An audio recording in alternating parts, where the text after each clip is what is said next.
Hello everyone. आज का दिन हिंदू धर्म के अनुसार हिंदू वर्ष आज आरंभ होता है। चूँकि चैत्र मास का महीना बहुत ही विशेष महत्व रखता है। यह माह हिंदू नववर्ष का पहला महीना होता है और चैत्र माह से हिंदू नववर्ष का आरंभ माना जाता है। चैत्र माह के शुक्ल पक्ष की प्रतिपदा तिथि हिंदू नववर्ष का पहला दिन होता है और इसे महाराष्ट्र में गुड़ी पड़वा के नाम से भी जानते हैं। इसके अतिरिक्त इस तिथि पर चैत्र नवरात्रि का आरंभ भी होता है।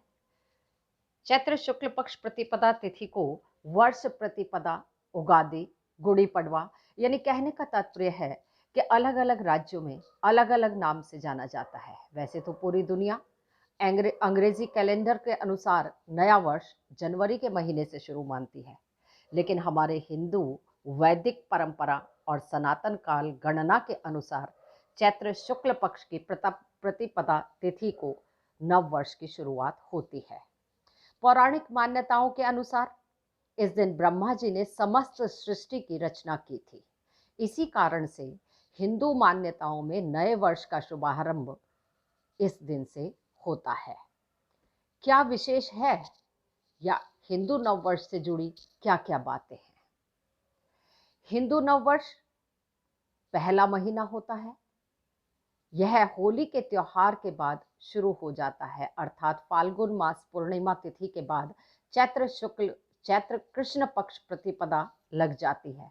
फिर भी उसके 15 दिन बाद नया हिंदू नववर्ष मनाया जाता है। आखिर इसके पीछे क्या कारण है, क्या तर्क है? वास्तव में चैत्र का महीना होली के दूसरे दिन से शुरू हो जाता है, लेकिन यह कृष्ण पक्ष होता है। हिंदू पंचांग के अनुसार कृष्ण पक्ष पूर्णिमा से अमावस्या तिथि के 15 दिनों तक रहता है और कृष्ण पक्ष के इन 15 दिनों में चंद्रमा धीरे धीरे लगातार घटने के कारण पूरे आकाश में अंधेरा छाने लगता है। सनातन धर्म का आधार हमेशा अंधेरे से उजाले की तरफ बढ़ने का रहा है, अर्थात तमसो मां ज्योतिर्गमय। इसी कारण से चैत्र माह के लगने के 15 दिन बाद जब शुक्ल पक्ष आरंभ होता है तो उसकी प्रतिपदा तिथि से हिंदू नववर्ष मनाया जाता है। पौराणिक मान्यताओं के अनुसार ब्रह्मा जी ने सृष्टि का निर्माण किया था। इस कारण से भी चैत्र प्रतिपदा तिथि का अधिक महत्व माना जाता है और इसी चैत्र माह की प्रतिपदा तिथि पर महान गणितज्ञ भास्कराचार्य ने सूर्योदय से सूर्यास्त तक दिन, माह और वर्ष की गणना करते हुए हिंदू पंचांग की रचना भी की थी।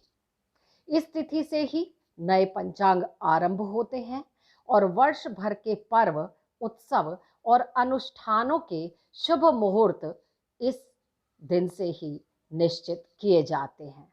इस दिन से नया संवत्सर भी आरंभ हो जाता है, इसलिए इस तिथि को नव संवत्सर भी कहते हैं।